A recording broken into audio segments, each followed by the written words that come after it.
Alright, we're live. Hey, Hello, what's up? everybody. Welcome back. Oh, we missed you so much. I missed you guys. I've missed you guys. Rashad is behind the camera. It's been 2.75 years. Can anyone believe that? No. 2.75 years later. Thanks to COVID. And tonight we have probably too many things to talk about, so we're going to have to kind of pare it down. So more to come in the weeks to come, but we're very happy to be back. Just to remind everybody, if you haven't been with us in a while, I'm Derek. I'm Mark. I'm Lucas. I'm Doug. I'm Travis. And behind the camera is... Me. Rashad. Rashad, not me. And tonight we've got a lot of things to chat about. We've got a couple of things we want to talk about that we did during the pandemic to keep us from all going crazy. Some of the more headline kind of activities that are going on right now in the world of comics and TV and that sort of thing. And then just what's been on our minds during this time. So I think we're going to kick off with just some of the things that we have been doing to keep ourselves busy during the pandemic. Anybody want to start? I'll go for that. So, the things that kept me sane during the pandemonium, the panda bear, and whatever else you want to call it, would be TikTok. Panorama. It was a lot. When TikTok first came on the scene and I would get ads for it on Facebook, I thought, this has got to be the dumbest app ever created. And then the pandemic hit and I was glued to it. And it kept me sane and the algorithm had me figured out. It was great. And then I also watched lots of British mysteries, which Chris and I love those, but thoroughly enjoyed it. And both watching new and old ones because there's so many to pick from. And it just was very relaxing. The world was stressful, so it was nice to watch something that was a little on the lighter, corny side. And so it was very stress relieving. Yeah. Well, I'll tag off of that because TikTok probably was one of the things that saved me during the pandemic as well. But just so much fun to watch, and you start watching, and then 3 hours later, you don't even know where you are. But hey, you've been scrolling a while. Yeah. That's true. Really It will confusing? give you warnings. It does, yeah. It will remind yes, you. It will Yeah. tell you you've been scrolling. Does a it while. give you warnings when you're sharing too many videos with people? It 'Cause does you not share do a that. lot of videos. Yeah. Yeah. But and then the other thing for me is Schitt's Creek, which feels like so long ago now that I watched it, but apparently it was right as the pandemic was starting. So we had not watched Schitt's Creek while it was on, and so we wound up having to completely binge all of the first 4 seasons, and then we watched in real time in the 5th. Fantastic show. So that's kind of my 2 things. Anybody else? I was saying earlier, I don't remember how I survived the pandemic. I've been trying to get a It's a blur. degree, But you're so I've here been now. taking classes. And so the pandemic was actually kind of a blessing in a way because all classes went online. And so I could do everything at home and I didn't have to worry about missing work or anything like that. So that was really nice. And then I did a rewatch of Bob's Burgers because I love it. So I'm sure I binged plenty of TV. Yeah. I'll jump in next. So I rewatched several seasons of Taskmaster. If y'all have never seen the show, it's a British show with Greg Davies and Alex Horn. They bring 5 comedians on. They do stupid tasks throughout the show, and they get assigned points. And at the end of the show, somebody gets a trophy. It's really stupid, and it is hilarious. And I could literally rewatch every season back to back over and over again. Is it like Top Gear, sort of? Kind of. It's like, here's a stupid task. Who does the stupid task the best? And you get bonus points for, little things like insulting Alex because they always make fun of Alex kind of thing. So, really, really fun show. Highly recommend it if you're looking for something stupid and funny to watch. And where can we watch it? YouTube has pretty much all the seasons on it, like regular free YouTube. Okay. The ones that some of the later ones you could probably get on Amazon Prime. I think they're starting to release them there now. Cool. Doug? Yeah. So, in terms of like social media and things like that, I really tried to stay away from doom scrolling and things that would allow me to doom scroll because there's a lot of drinking and therapy that needs to go on with that. So what I did was I tried to find things that were really out of left field, positive. Like I went Fred Rogers with my shit, and so Jim Lee at the beginning did these really awesome drawings of just 60 drawings, and they were supposed to be for auctioned off for comic shops, and they were supposed to help bring comic shops out from the red and things like that. And of course he's a big wig. He's like the big wig at DC now, and of course he was a big wig then anyway. So to do 60 drawings for over 60 days sounded really easy if he had the same pandemic everybody else had. Obviously he had a company to run, so he wasn't really able to do that. So it took him a little bit longer, but I really enjoyed the way he came up with all these different styles. He did nothing that you've ever seen in his comics he ever did twice in these 60 drawings. And I wanted to get a collection of them, but even when the collections were printed, they were printed in such a way where the books were, all the money from the books went straight to comic shops. Now, when I say comic shops, I'm not talking like the comic department in like Barnes and Nobles. I'm talking like the, the independent bookstores, okay? And so even then, and because he had control over that, and so that was great that he did that, but that means that people like me can't spend $1,000 on something like that, which is fine because that money went to where it needed to go. So that's fine. So I ended up just scouring the internet and following Jim on all these different things and finding those. I recommend everyone does that because it's very, very rewarding. And then I also did the same thing with Mike Mignola because he did auctions for a charity where I hope I'm getting this right, where it actually like fed people for the most part, homeless, the children, all kinds of whatever. Anybody needing a meal, that's where it went to. And he did all kinds of stuff, and all of his auctions went to that kind of thing. And then my absolute favorite thing about 2020 was Gorilla's Christmas special, impromptu Christmas special for their release that they did, and I'm wearing the sweater from that. Oh, okay, choose Pazuzu.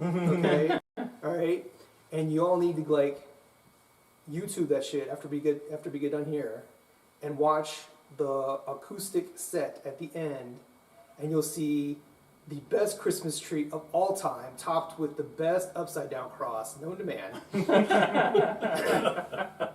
And it has the best version of "Don't Get Lost in Heaven" you will ever hear in your life. And I've seen them live, like twice already. And I will never back away from that statement. That's the best time. And then also the best version of Dracula. So I highly recommend that. And then the other thing that got me through was watching Sam beat the shit out of U.S. Agent. Yes. U.S. Agent, yeah. That was very cathartic. Yes. Yes. The Marvel shows were great. You mentioned WandaVision and Falcon when we were talking That's true. before, and it was just really exciting to see. Although you read online, some fans are saying they have Marvel fatigue, and there's these complaints about wokeness, and whereas I'm over here going, I'm so glad to see all this great diversity and intense and varied storytelling from the Marvel TV shows, because I think what we have to realize is that you don't have to watch it all. It may not be your jam. And there's so much coming out. And there's so much content. But I love WandaVision. I thought it was completely brilliant. I thought, and what's the one with the Pakistani girl? Ms. Marvel. Miss Marvel. That was so deeply satisfying. And to think that she's a breakout star is just so cool. It's hard to believe that those all came out during the pandemic now that I'm thinking about it. Yep. I think WandaVision was probably right at the very beginning, right? I'm It curious. was. I'm curious if that was maybe it was driven some by the pandemic. Like maybe they decided to go TV show route versus movie route because it was easier to put stuff on. No, I think they actually. It was part of the plan was expanded because Disney Plus needed guaranteed content. Yeah. Right. The things that changed was I think the order that they came out, because WandaVision wasn't supposed to be first. That's right. And we're also still seeing productions that are coming out that filmed during the pandemic, which, during the height of the pandemic. Before vaccines, when mask wearing was a big thing, because I don't know if you guys have seen on TikTok the viral video from Matilda the musical, and it's this insane choreography with gobs and gobs of children dancing, and they filmed that during the pandemic. And because of the masking that had to be present then, they had to film these kids in sections and then put them together digitally. Oh my God. But it looks so seamless and beautiful. So it's really been interesting to see how filmmakers have adapted to what's going on. What's the one with the Addams Family, Wednesday? That was also done during the pandemic, and so it's just been really interesting to see how studios have. Well, we adapted. just watched Glass Onion. I'm not going to say anything more about it, but They're actually they wearing were wearing masks masks in the movie. That's Yeah. right. Yeah. I thought that was a nice touch. Like the pandemic played a part of the show. Exactly. Right. Yeah. All right. Cool. Well, so Rashad, did you have anything you wanted to add to that? What did you do during the pandemic? Hold on. I hung out with you. Let's see. So, we watched a lot of sitcoms. We did. Because, pandemic, trying to keep things light and, feeling good. So, everybody at work kept on quoting Parks and Rec, and I didn't get the references. Parks and Rec is So I was like, fuck it, I'm just gonna, bite the bullet and try to watch it. Because I tried to watch it before. That first season is a little rough. You have to get through It that. is. But once you get through the first season, it's an excellent show. It's probably my top 5 sitcoms of all time now. Yeah. Very lighthearted, very But very with heart. funny. But with Yeah. heart. Yeah, but with a ton of heart. Gave me a new respect for a lot of the actors on that show. I already loved Aubrey Plaza because she's in one of my favorite movies, Scott Pilgrim versus the World. I love Ron Swanson for other reasons. Jamal Harris for also other reasons. What reasons? But Amy Poehler is hilarious. She's the heart of that show. Rashida Jones, just everybody. Yeah, that's what we watched. We watched Parks and Rec, binged that. It was lovely. Aubrey is so cool. She's popping up everywhere, and I'm here for it. And she's also been cast in the new season of the new Vision show, is that right? Or Yes. yeah, No, not Vision. No. It's the Agatha Coven show. of Chaos. That's it. Yeah. Coven- As who? We don't know. We don't yet. know yet. We think a witch, but I'm excited about that because They I also- loved her in White Lotus, Uh-huh. which was Dynamite. And God, we still haven't watched that. It's another show that does a shout out to the pandemic, and she was probably my favorite thing about that show, about that season, I should say. not Jennifer Coolidge. I love the TikToks now. We haven't watched it because I want to watch it, but we just have yet to get on the bandwagon.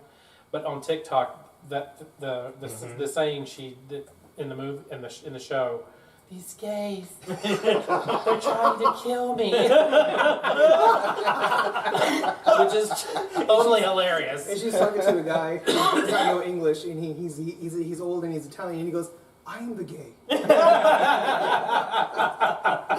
God, she's amazing. Oh goodness. So anyway, on to maybe more topical things like not what we've done during the pandemic, but what's going on in the world of, or what's in the zeitgeist now in the world of comics and TV and movies and that sort of thing. So we've got a few things we'd like to talk about. I can't remember who has what on this list, but Just I go think through the main thing to talk about is what in the hell is going on in the DC universe. I'm excited. Let me just say it. Everyone knows I'm the biggest Snyder fan.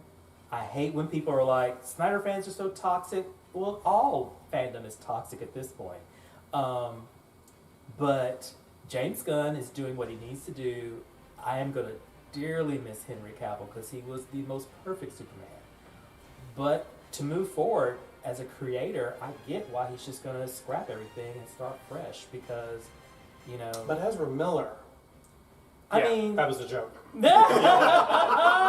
That was a joke. Well, I everyone. was kind of like, I was a little worried. It was a very passionate plea for Ezra. Yeah. That's his anchor point You for know, his whole no. DCU, apparently. Just, You know, they just joking. Warner Brothers, before they hired Gunn, scrapped the Batgirl movie, and I wish they'd go ahead and scrap the Flash movie too. I just don't even care.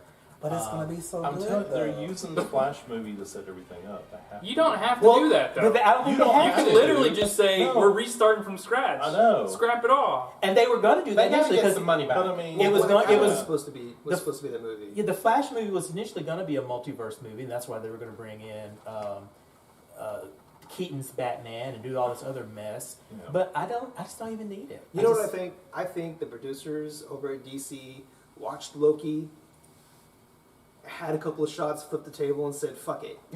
Okay, because that Flashpoint ain't gonna compete with Loki. Mhm. Okay, so and even with that 10% performance from by Major, Right. Majors at the end.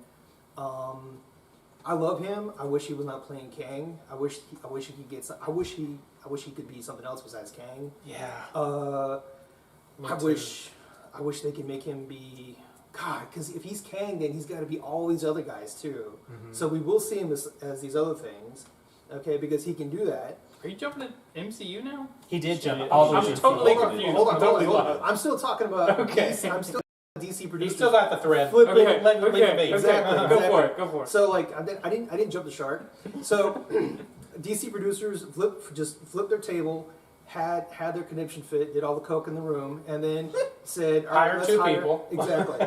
exactly, and then just said, all right, we're going to give the guy who's actually been doing superhero movies, and this other guy who's I don't know. He's also a producer. The other guy. The other guy is the producer. He was the producer on the Aquaman movie, which made a ton of money, and another maybe a Marvel movie that. So the guys who did their best DC movies, Yes. Suicide Squad and Aquaman, Mhm. are the guys heading their division. That's the secret. It right makes there. good sense to me, and Yeah. you know, But I mean that's relative though. Their best movies. There wasn't a high bar there. You know? And I But we would- all and saw so- Suicide Squad, right? Yes, no, I'm saying Suicide Well, Squad was great. And you saw Peacemaker, which came Yes, like and right Peacemaker was brilliant. Peacemaker definitely Peacemaker was breakout. better than the movie. Yeah. I want to watch Peacemaker all day. Yeah. Right. Well, Here's my thing. I though, hear that. Go ahead. is- no, okay. So I think that James Gunn does well with what he does. Right. I really want to see how he can do with something that's not comedic, like not right. a comedic But you're gonna get it when he does ensemble Superman. something. well, here's my thing. Well, that was I don't think kind of my he's point. even though he's writing the Superman movie, he's not directing it, and at least as I understand it, they're heading the direction, but not doing all things. So Yeah. I mean, they're supposed to be like Feige, and if Marvel can have a Feige and produce the variety of movies that they have by mixing the writers and directors, I feel like Gunn and his co-producer can do the same.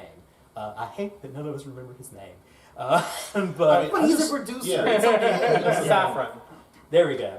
Yeah. So now my thing is, Like saffron. But I really am going to be sad that Cavill is not Superman, but if he comes back as some other character, that could be really interesting. And same thing for Gal Gadot. You know, she was a brilliant Wonder Woman, but if they want to bring her back as something else, I'm fine with that. And then my sexy Batman is in talks to maybe direct something, and he's a great director. So You can't just smear actors around into different positions and make the thing. But no, I'm sure you can. No, I think- You do that all the time. no. I think there's no danger of me Oh. never watching a Gal Gadot movie ever again. Okay? There's no danger of that happening. Okay? after that second Wonder Woman. Especially after the second one. No. I mean, okay, so I think that like talking about Ben Affleck directing a superhero movie, that needs to happen. Yes. That will be hands down, I think, a really good movie overall because Argo, The Town. I'm sure he's that other one where he was like in the 20s. Yeah. Yeah, that one. All those movies are dynamite. Mm-hmm. If he's in something that he did not direct, no offense, Ben, it's been shit.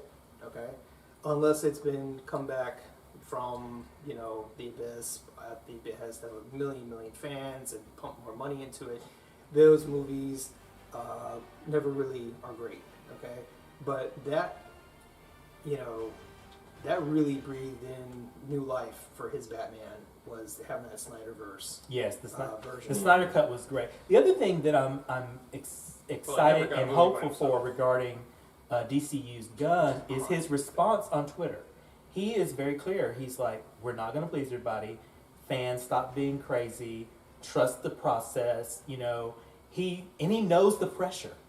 You know, he knows that everyone has all these expectations and there's all these different camps for what DC should be. And he's like, we are making a 10-year plan, and we have a level of control that Snyder didn't have, and hopefully from the different mergers and buyouts that have plagued DC over the past few years, that they're going to really focus on stability and making this sound. Can we talk about that for a second? Sure. All those mergers and things, they are in a better position than Marvel to do what Marvel should have been able to do from the beginning. Yep.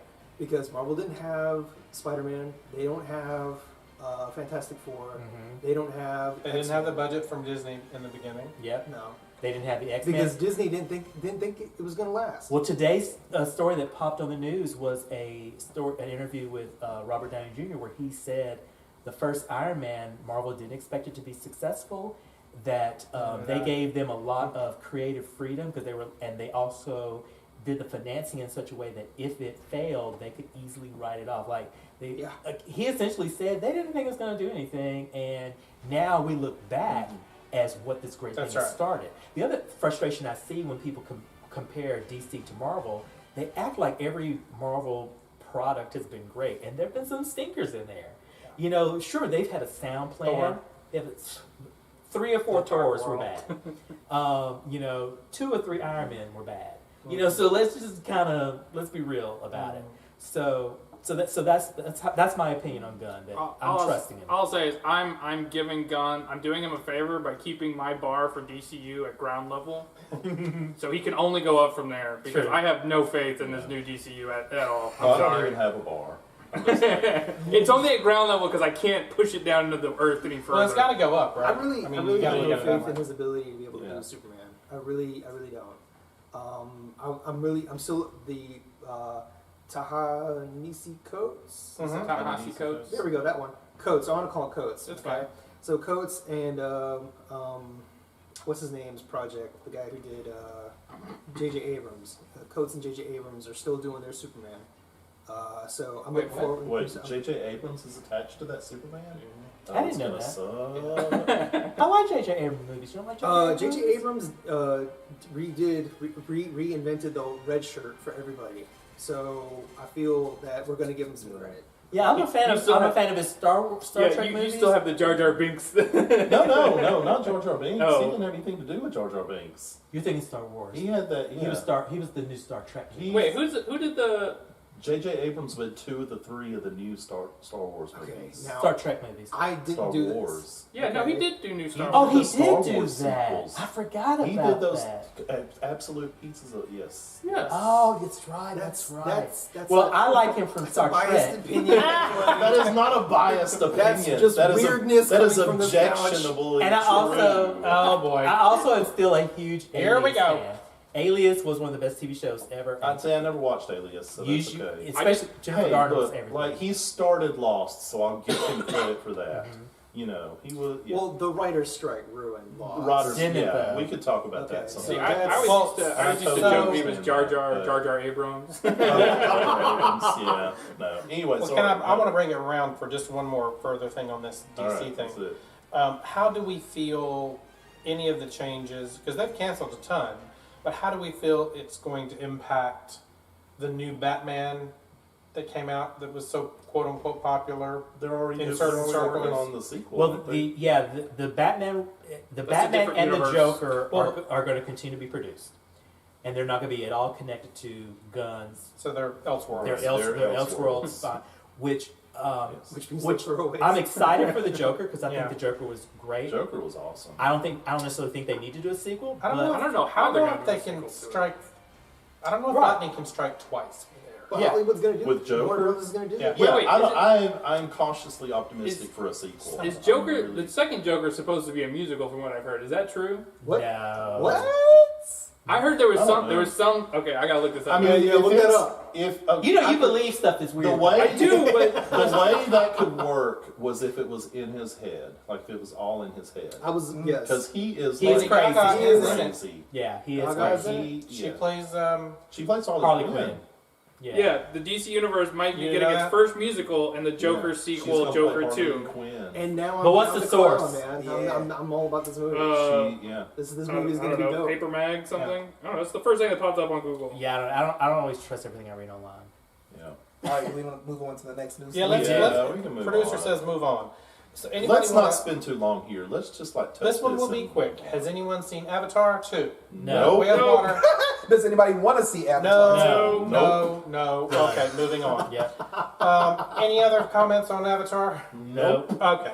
So, other how do we Smurf feel movie. about movie studios now apparently being able to be sued for deceptive trailers? Did Yeah. anybody else think of Creed when they heard of that? The band? Creed? Yeah, Like the movie? the band was sued after the after. Oh, you're serious? I'm serious. The band was sued after I guess like the lead singer or doesn't really matter. Somebody showed up drunk, didn't know how to perform their mess. You get one person that doesn't know how to perform their mess in a rock band of four. The whole show goes Yeah. to shit anyway. Oh, Doesn't so matter. that's what happened to Scott Stapp. Yeah, I think it was him. I think it was. It makes Well, sense. yeah. So this one's even stupider than that though, because this was they had a clip for I forget what it was called yesterday. It was like a show. It was like a movie Right. about the Beatles. They had like a couple of scenes where it showed Ana de Armas. And a bunch of huge Ana de Armas fans were like, "We want to watch this movie," and she was completely cut out of the whole thing. And they ended up suing, and the judge actually let it go through. And Well, the judge was now- also a fan, Yeah. apparently. Apparently, yeah. So now this is a thing that you can get sued as a movie studio for putting out deceptive trailers. I mean, this is my I whole think thing. that's- The And judge then was not impartial. yeah, Yeah, we I really think don't it's have to silly. talk about it too long because it's like, what? How? Like, what did they expect? Did they get it? Like, I get a movie ticket back and the cost of popcorn. Well, you know they're going to want. And then these They're going to want lawyers' lawyers fees. get, They're going to well, want. that's what I'm saying. Hurt feelings. There are a Yeah. couple of So- a couple lawyers that are going to get like a shit ton of money. Look. Here's my thing. Equifax, like, took all of our information as far as credit without our permission. I mean, just gathered up all this information And then hold that lost shit it. against you. Uh-huh. And you know what? How much money have we, in like pain and suffering? Like, there was an OPM breach, and like people got free credit reporting, and like credit monitoring. Like that's the bare minimum. Like a bunch of mad So movies. you still got to pay for. Uh-huh. I'm not gonna tell anybody how I know this, but you still have to pay to actually get your friggin' reports from all three. That should not have totally. happened Yeah, based on the still, terms of there- the actual. yes. But here's the thing: like all of that bad shit happened. Like that's infinitely worse Right. than like, oh no, this actress was not in the movie, and like you've seen nothing from it. So like, what is the point? And the reason she wasn't in the movie is because she tested poorly when they did screenings. In yeah, the yeah, there were focus legitimate grouping. cuts that they Yeah. made. yeah. So- So it's just stupid. So let's go to the flip side. Let's go to the flip side for just 1 second. What is a trailer that you saw? I got one. Go for it. So you already know where I'm going to go. yeah, I know what you're going with this. So the 47 Ronin movie is Keanu Reeves movie. Totally wanted to see it, and there was a guy in the trailer who was like had skull tattoos all over his head, looked like a total badass, and I was like, that's gonna be a cool part of that movie. He's in it for like about 30 seconds, and it's just like he asked somebody a question, and it's like the dumbest scene, and I was like, you gotta be shitting me, that's it? And they said they cut him out because they thought that was taking away from Keanu Reeves' storyline. They were like, we want more Reeves time on him, and I was like, okay, that's fine. But I'm not gonna sue the studio over it. But it did annoy me because he looked like a badass. But I bet you thought about that going home though. Yeah, no, there's actual like if you look at the different like the posters they put out, Yeah. there's a poster that's like just him, like just his character on the entire poster, and I was like, he's got to be in this movie. Yeah. Like even on like the main poster, there's like 4 characters on that main poster. He is one of like the second biggest, right next to Keanu Reeves. I've kind of got one. It's kind of relevant, but maybe not. But I remember feeling this way when the first trailer for the first Suicide Squad came out. because the trailer was so good. I was so hyped, Mhm. and then the movie was a So pile bad. of shit. Yeah. And so I Except for remember the going, first 10 minutes. how could, The how first 2 on minutes were earth could really they have cool. done such a great trailer Mhm. and then messed the whole thing up? I remember, I mean, I can't remember specific instances, but I know that there are times where I've watched trailers and I've been like, oh, okay, you know, and I get to the end of the movie and I think, oh, Where was that movie? that wasn't, well, no, it's Yeah. like, oh, that, I thought that wasn't in the movie. Like, will remember Oh, it right. later. Yeah, you'll go back and look You at know, it and you'll be and I'll be like, like, yeah, that wasn't in Wait, there. that wasn't in that movie. Yeah. Where did it go? But I Or mean, it's- stuff hits the editing room Yeah. floor Mhm. all the time. Or you go see a know? movie and you're like, every scene that I really liked was in the trailer. I could have just watched Yeah. the trailer Yeah. over and over again, and Yeah. I would have gotten all Or the same best, fun. the best Right. part. The best parts, The best yeah. parts Like, I were don't in need the the story, trailer. whatever. The story was crap, Right. but these parts. Well, okay, so yes, Sue or no Sue? Oh no, No, Sue, it's No, I still would a never waste sue of time. somebody over I it. I say think that's no. stupid. Yeah, waste I of mean, time. because there is no. Well, I'm going to sound like a lawyer, but there is no guarantee Yeah, from it's a not a trailer. contract. Right? There's not a contract between in a trailer that you're Mhm. going to get what it says you're going to get in the movie. Right. Right. It's just not a It's thing. foolishness. So yeah. So now I think we're going to move on to the next thing, and these are just something we're going to call thought bubbles. Thought bubbles. Oh. Are we actually going to have thought bubbles coming I out? think Rashad has thought bubbles in the works. Yes, he does. Oh, that'd be hilarious. Basically, thought bubbles are we each have picked something that we want to discuss, and we will pick it apart like we always do, with humor, and sometimes some Bitchiness. venom. Yeah, some venom, but it's all in good. Oh, Mark, Who you pointing at? we don't point fingers here. No, it's okay. I know. I am the grouch.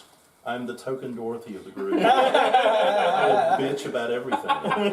The token door. But you know what? Y'all love my sarcasm and my shit. We do. So, in that vein, who would like to kick us off? I'll go first since I'm at the top of the list. Do it. So, Lord of the Rings, Rings of Power. I actually became more of a Tolkien fan during the pandemic too. So I was really excited whenever this was coming out. I had very high hopes for it. I knew it wasn't going to live up to like the original trilogy because let's face it, nothing's going to live up to that in Lord of the Rings. But I had some disappointments with this. I mean, I would give it a solid like 7.8 out of 10 maybe, only because it was a lot of the same characters that were in Lord of the Rings. You got Galadriel, Elrond. You got to see them kind of in a younger state growing up. But there was just like the dialogue, some of the decisions that they made. I was like, they had all this like to work with, and they didn't have rights to the Silmarillion, so I'll give them credit for that. But they had a good story already written, and they made decisions that were just terrible. Like they tried to throw in this like faux love story a couple times. They overused slow motion at the dumbest parts. I don't know why they had to do a slow motion of Galadriel running on the beaches of Numenor on a horse, acting like it was the first time she had ever done it. Yeah. She's clearly a trained horse rider because she's kicking people's ass in a war like the next movie or the next episode. The scenes that were dark were like way too dark, which is kind of a complaint across all movie or TV shows at this point for me. But like there was some good scenery. I love the Palantir scene of Numenor with the tidal wave kind of destroying the island from the point of view of somebody on the island, which was totally beautiful, and I got goosebumps watching it. The disruption of Mount Doom, I think that was a good scene. They had their ups and downs. Overall, it was a little bit of a disappointment, but I'm hoping that it can still go through to season 2 and beyond. I hope they make up for it. Yeah. I loved it, but I didn't read the books. I've only seen the movies. There hasn't been a whole lot So- written on the second age, which is where this takes place. There's a lot in the first age and a lot on the third age. I watched it. I enjoyed it. I will say, I did. so I you didn't enjoyed it. mention the Nerds of the Ring. I would highly recommend So, Nerds of the Ring. Yes, Because that's the way we watched it. Is it was almost done On And then YouTube. and so we would watch an episode on Amazon, and then we would go and watch the recap on YouTube. Nerd of the Rings would do a recap, And that was a really interesting way to watch it because I know some about Tolkien, but not a whole lot. And it was really interesting the things that he broke down on, the different choices that they probably made because they didn't have rights to certain things. He would be like, okay, yeah, this was similar to this because it's in the Silmarillion, but they don't have the rights, so they kind of probably made this choice, and different things like that. And so that was a good way to watch it, was to do an episode and then watch the recap. Yeah, I would recommend anybody that is a somewhat Tolkien fan. Nerd of the Rings has a bunch of really good, 10 to 15 minute, he'll just tell you the story of these different Tolkien stories throughout the 3 ages and even before the Middle Earth is even created. Without giving anything away, what's one thing you would have changed that you think would have made it? So, I'm trying not to give too much away, but they spent literally the last 10 minutes actually talking about the Rings of Power, which is what the whole fucking show was about. They spent the entire show talking about all this other stuff, and it's the last episode, they're like, crap, we have to cram all this into one episode, and it's like it was an afterthought. So don't you setting think up that, for next season, though. Yes. I think That's fine, but the whole point of the Rings of Power was that Sauron helped create all these Rings of Power, and then when he leaves, they create these Elven rings that are more powerful. That he can't do it. we've never actually met Sauron. Even in any of the other movies, we've seen his shadow, we've seen his pupil of the eye kind of thing. I think one of the things that I really enjoyed about this Rings of Power is that we actually got to see what Sauron looks like in the morning. Yeah. You know what I'm saying? I was going to say. Well, but does he? So the one thing, you know who he is by the end of this. Yeah. No. I mean, what I mean is, I know I've seen it. But I'm saying, you're thinking is that what he really looks like? What he really looks like, or is no. This is his fair form. Right. That's what I mean. Right. Yeah. One thing, but that's one thing that I would change is I got tired of the misdirects about Sauron.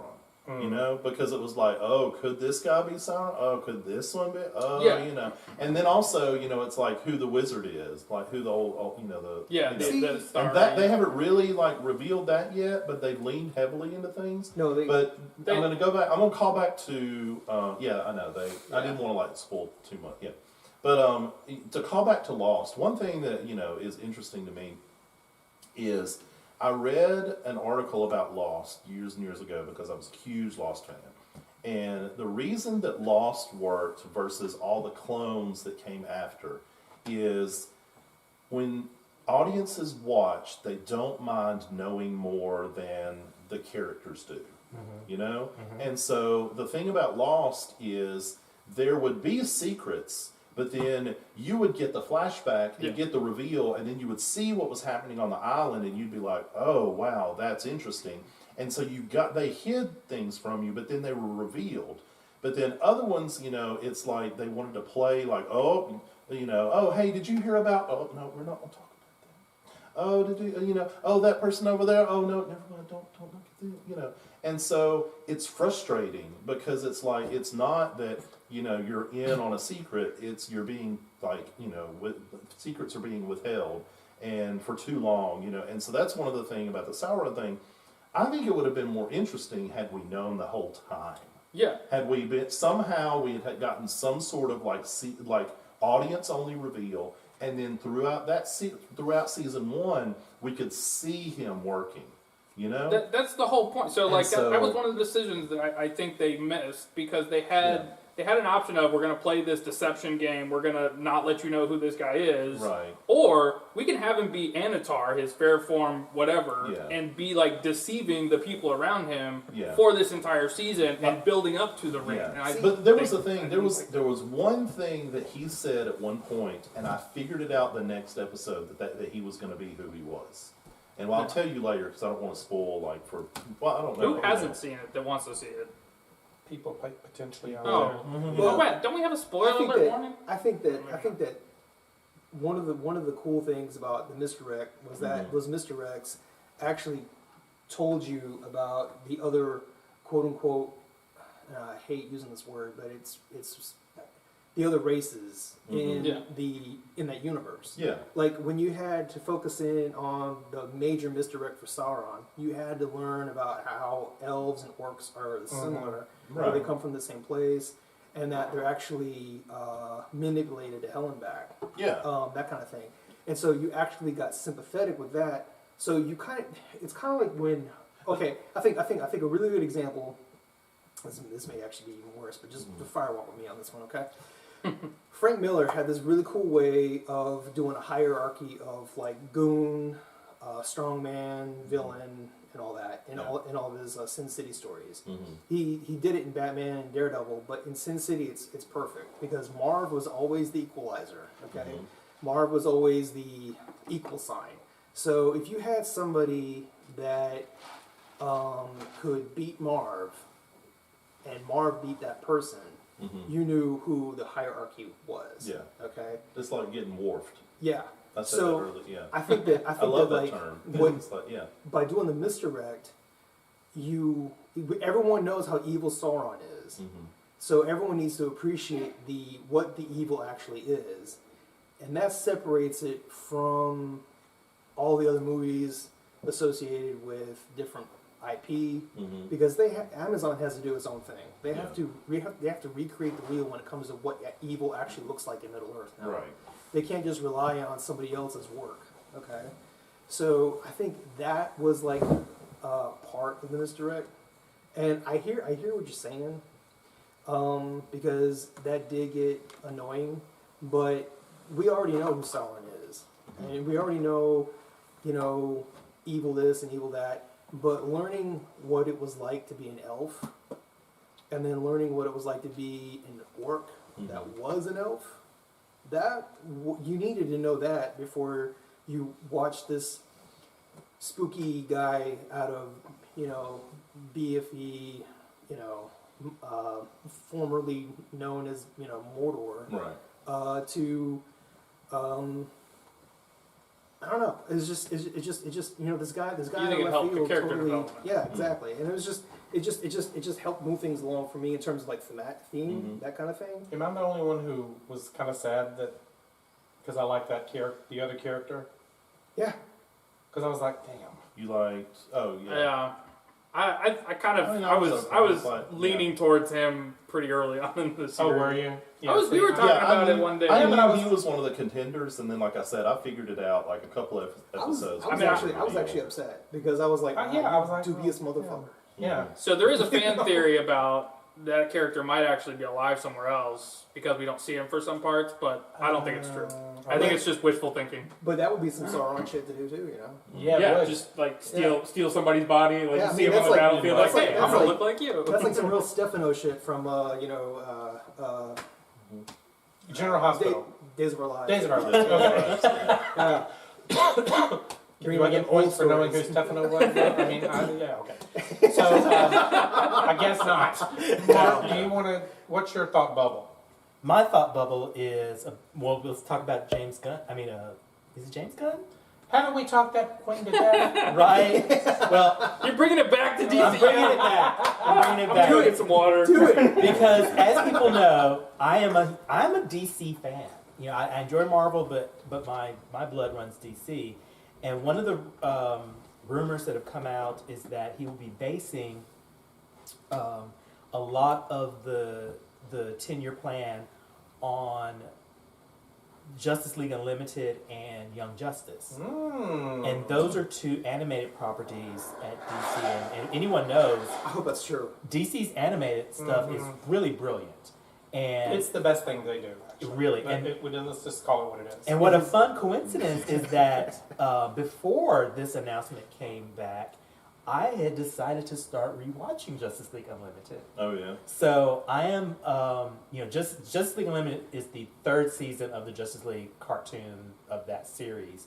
So it started out with just the main 7 Justice Leaguers, and then it went to Justice League Unlimited, which brought in like all of these great heroes, and they really pulled it off.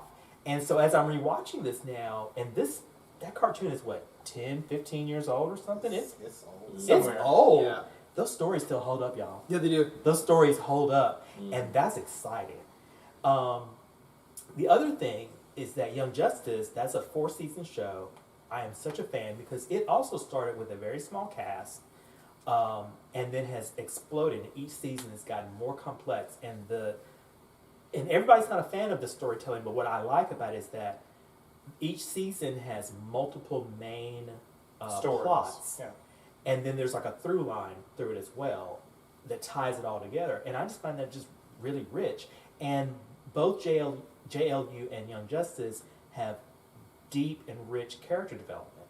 And so if he is using those as some sort of inspiration for what he's doing, I think it's gonna be a winner. You know, I can't wait to see what he's doing. You know, I'm not sure his thought process behind going with a young Superman story to start, but I'm glad that he said it's not an origin story, because I honestly don't want any more origin stories at all from either company. I think that superhero properties are enough in the mainstream now that we could actually just start the new DCU, you know, as these people being established heroes with established relationships, and then just go. Why don't they do it like they did when we were growing up with comics, and you Mhm. got like a little blurb at the top Sure. that says blah blah blah blah blah, bitten by a blah blah blah blah blah blah. Now it has powers, blah blah blah blah. Okay, Yeah. and now the story starts. If they need to, You know, and it if was they all at need the to top of tell that a first thing, page. right? If they need to tell a thing, they can do it in a flashback and keep on trucking. Yeah. So I would love to see, and you know, I can't wait to see. He's going to start announcing the 10-year plan in January. So I can't wait to see what it's going to be. Can we speculate for a hot minute? Yeah, man. Sure. What the like I love conclusion speculation. of the 10-year plan is? Do we want it to be Crisis? You know, people have talked about that. I don't want it to be Crisis, only because It was shit. We The- just finished talking about that. well, Crisis was a brilliant story that fixed the problem that DC has been trying to recapture. The first by the first Crisis, by trying to redo Crisis after Crisis after Crisis. I'd much rather see. it's now been a crisis. Right. I'd much rather see the. I'd rather Crisis see of Crisis. the climax of the first 10 years be something to do with Dark Side. I think that would be kind of hot. I would also enjoy that. So The New Gods. Is yeah, the something New Gods. that I think is- that's where I would go is my, with is it. my thing. I love everything about the New Gods. Mhm. Did anyone catch my comment then on the chat? I don't know. What was it? Remind us. I guess not. We may have, but you know, our memories are short and we're old. Except for Travis. Well, and mine is too, so I can't remember exactly what I said. But it was a reference to the New Gods. yeah. So So I think that has potential. So that's my little blip. all right.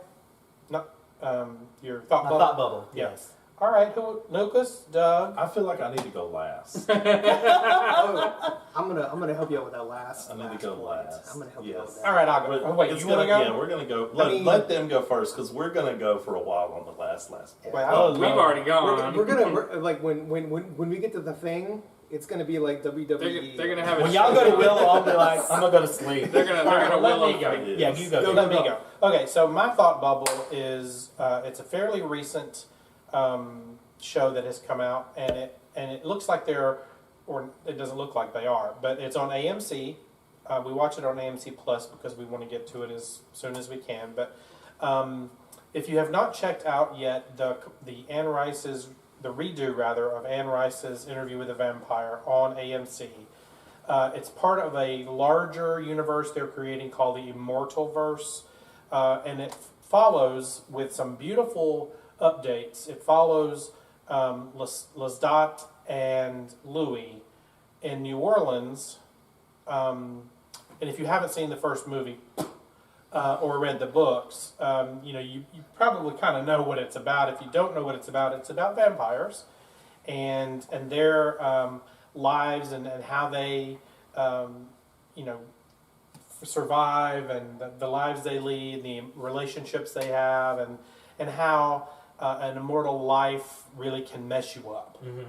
So it's not a happy story by any stretch of the imagination. So the first season of Interview with a Vampire is over, so you can go watch it now, binge it. Very well done. It is bloody, so don't go in thinking it's Disney. It is not. It is fairly bloody. They leaned into some things in this that I am glad that they did, because it gave the quote unquote queer element from the books that was kind of stripped out. Thank you, Tom Cruise, from the movie, and they put that back in. So it is very apparent in the show that it is a love story.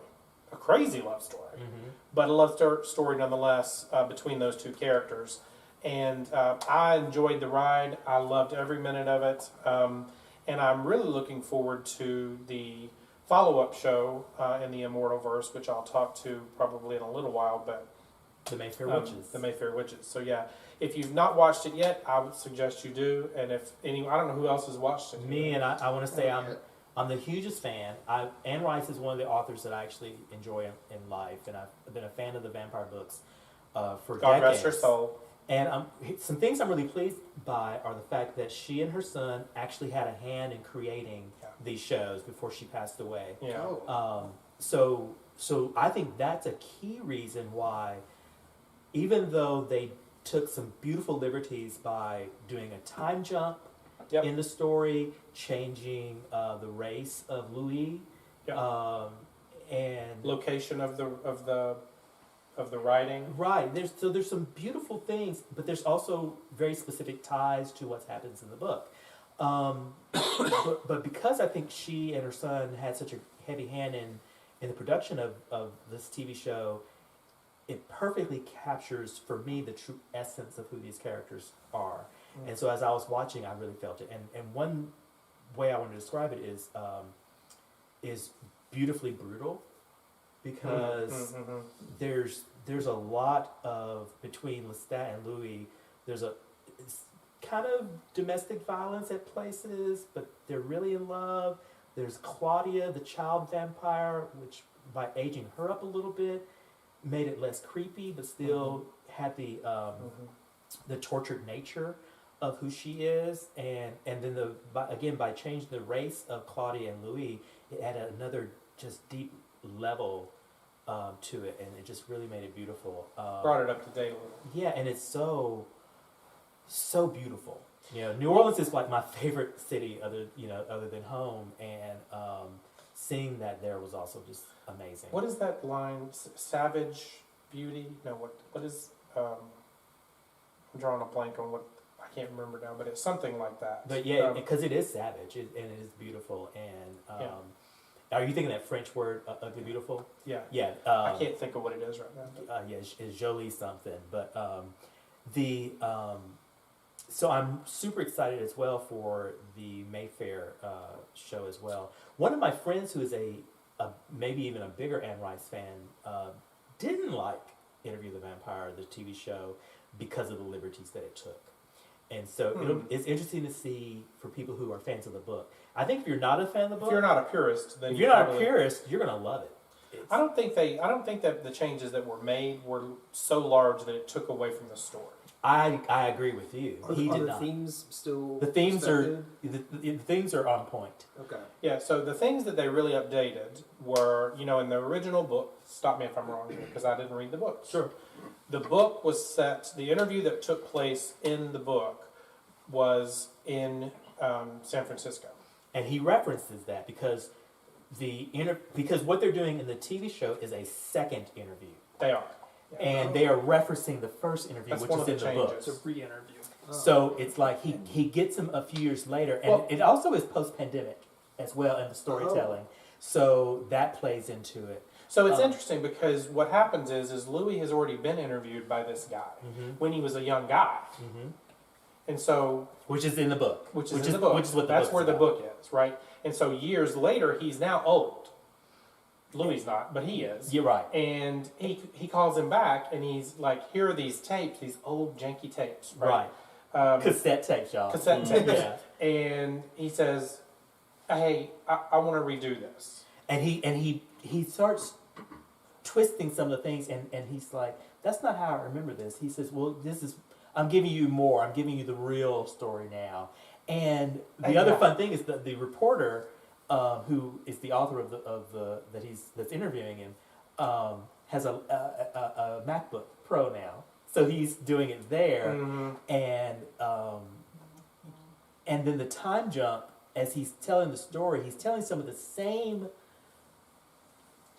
things that happened in the novel that were 10 years prior, but now he's It's telling not- it as if it's 10 years It's like the 1910s, 20s now versus right. 18. So he's like, what's with this 80s. time jump? And then there's a series of diaries that he finds that belong to Claudia, where some pages are ripped out. And so he's like, why is this page missing? What are you trying to hide? And so there's this push and pull between them as for like, why are you trying to tell me this story? And then, so then to again, And they're in Dubai. We forgot to tell you that. They're not Yeah. in New York. They're not in San Francisco. They're in Dubai. and then as he is being reminded of these things, he's remembering things anew. So, and he's getting clues as to what's going on in the present as he's getting this kind of new timeline.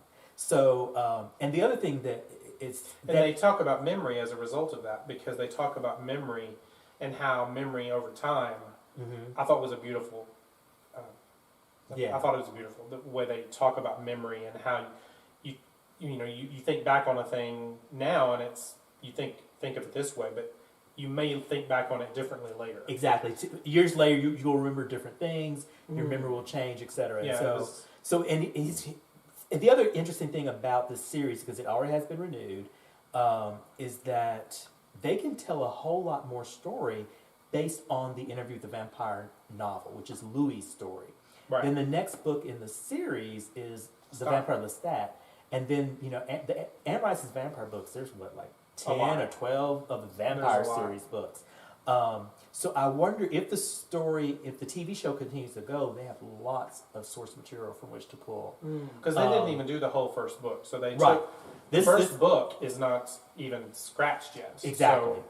So that's the other neat thing about it is that, there's so much. They could do several seasons based on the first novel, and then the different twists they're taking with it by again doing these multiple times, because it's not just one time jump they're doing multiple time jumps. So I'll just be curious to see how else it diverges from the original source material. And then her Jump son in the future. is still a producer on it, so I just have faith for it. And he's a novelist in his own right. Yes. And probably the other reason, she's also a huge, you mentioned the fact that the gay love affair is so prominent, is that she's a big supporter of gay rights, and her son Christopher is also gay. Right. So, so that's a big, and even that was probably one of the reasons why I love reading her books. Aside from the fact that I always love vampires, the sexual tension rides on top of the vampire relationship, and in the novels they don't actually have sex. It's through the blood that they have this kind of connection, and it's just really everyone's kind of pansexual, and this is before pansexual was a word, before it was in our daily lexicon. So it's again neat to see that sexual energy on the screen. Yeah. So if you haven't watched it, watch. Highly recommend, and it's beautiful.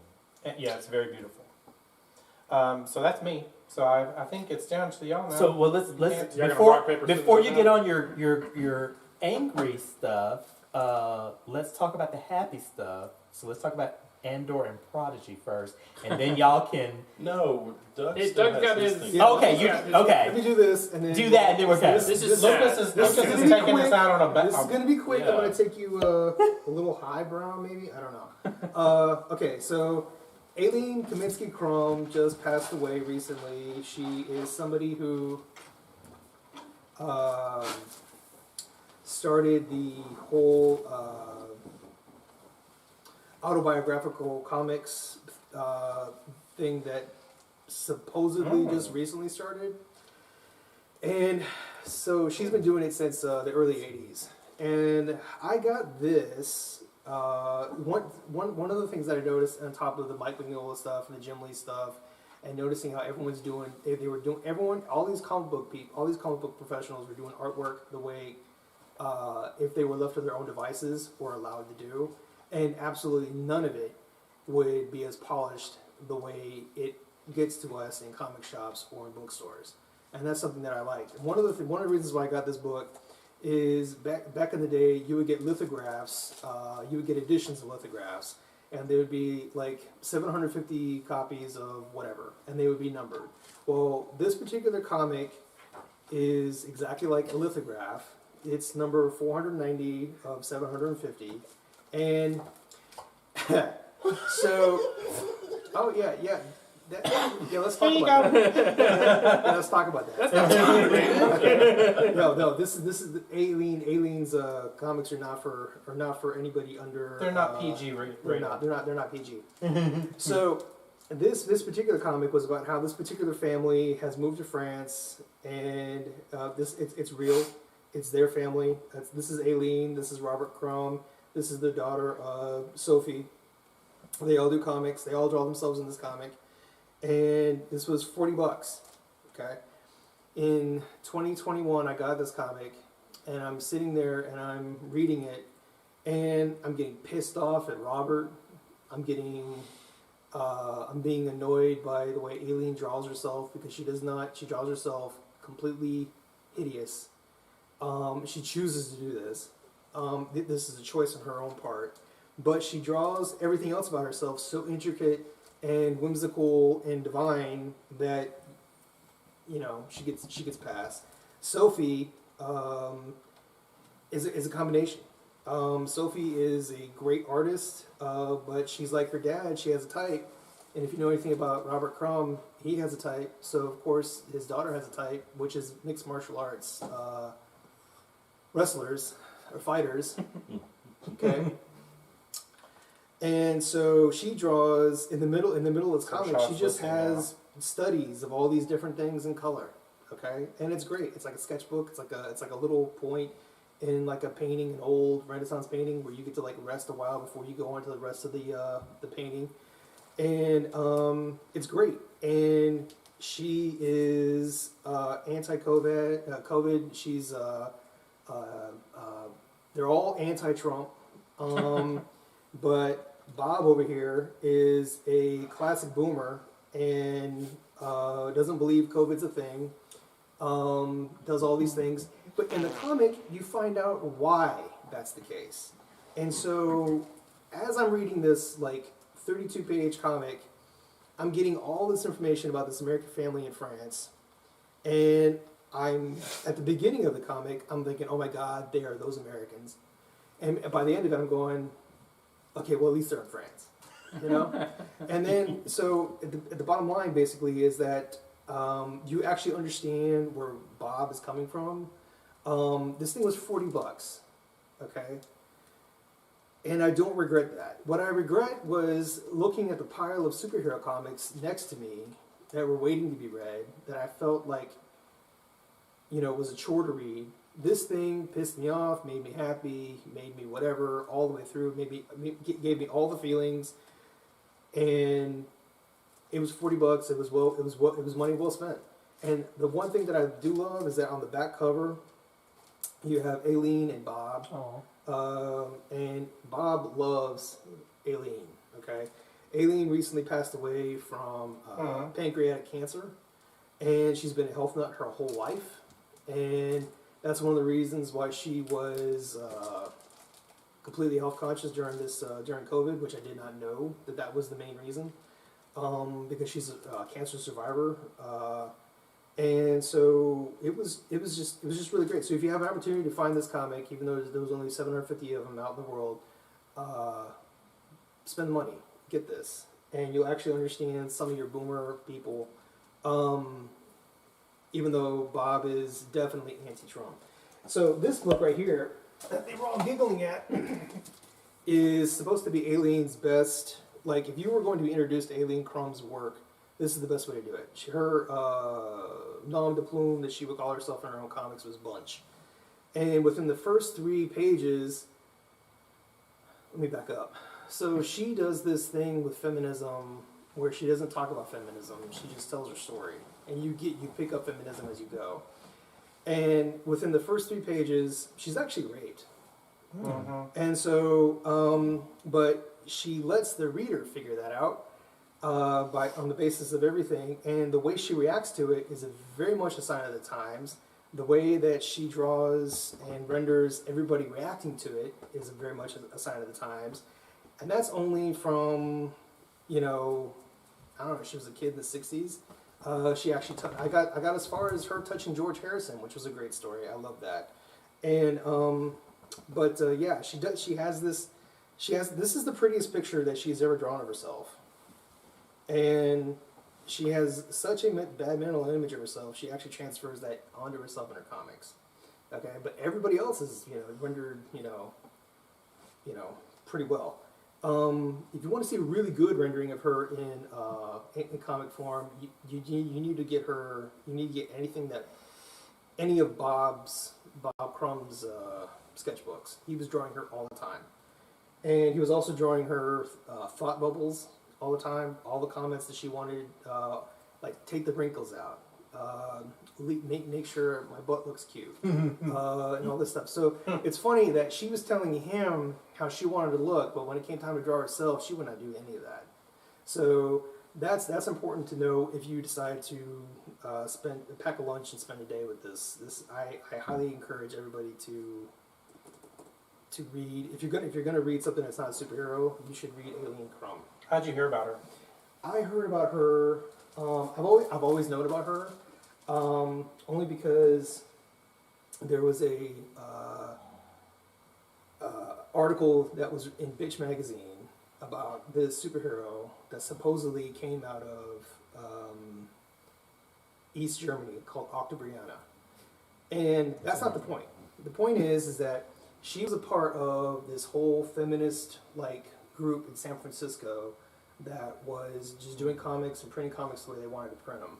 Got it. And this is before she even met Robert Crumb, okay? Mm-hmm. And so she and, God, I can't think of her name now, but anyway, Aileen and all these other women were doing these comics, and in that article they talked about them for like a good hot second, because it's like trying to talk about punk music without bringing up the Clash or bringing up, Got it. Iggy Pop. Yeah. Okay, she would be the Iggy Pop of the whole idea of autobiographical comics. So so that's why she's a big deal. But now let's Awesome. on to the dessert. Okay. Buckle up, kids. We'll start off a little happier, and then we'll kind of do it. End on a bad note, like we No, should. we're not going to end on a bad note, I don't think. But yeah, there's going to be some heated debate. So I'm going to talk about three things. But now that I see what they are, it's more that I would like to talk about how nostalgia and fanfic do not necessarily a good story make. Okay. So, we'll start with Andor. So, Andor is the latest in the Star Wars kind of franchise that has come out. And when it was announced, so I'd seen Rogue One. Thought Rogue One was great. It was a breath of fresh air in the Star Wars universe. Mm-hmm. I love Star Wars. I love the space opera of it. But seeing like the boots on the ground, the rebellion, the other, what happens when everything else is going on was really interesting. But I didn't think that was enough, that we needed a whole series on one of the characters, and I was completely wrong, like absolutely wrong. Andor is like the breath of fresh air that Star Wars needs right now, and it's interesting. The more I read into it, so. The guy that did Andor actually is not really a big Star Wars fan. Like, did not want to write The actor or the writer? The writer. Okay. Yeah, the writer, director, whoever, showrunner, whoever you want to call him. But at the same time, he did an excellent Star Wars story about the rebellion in the Empire. And it follows Andor. You see, it is. The thing is like at the beginning, it's really odd because it feels like Star Wars, but it doesn't at the same time. Mm-hmm. They don't use the usual Star Wars tropes. Like there aren't any like slide transitions, with scene to scene. They don't use like sweeping melodic themes, like with John Williams or anything, as that like. They actually lean into a little bit of like the cyberpunk of Star Wars and the Empire, and so there's a lot of synth and synthwave kind of it's very Blade Runner-esque at times. You can tell that he did the Bourne, some of the Bourne series, because it definitely is kind of part of it is espionage and kind of getting through that. Who did this? But I can't remember his name. I'd have to look it up. But Look it up. Look it up. But yes, but we get we get a heist, arc. We get, the beginnings of the rebellion. We see Mon Mothma. Who would have thought that they could have written Mon Mothma and added, and her whole deal with the Senate and trying to move money around and support the rebellion from behind the scenes and the things that she's having to go through.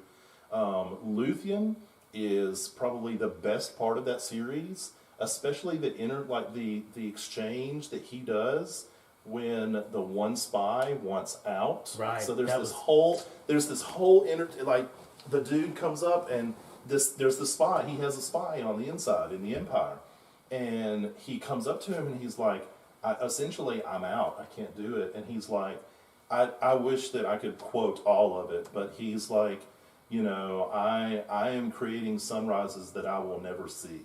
Essentially, I am doing all of this because I know that I'm not going to see the fruits of it, but I'm setting it up.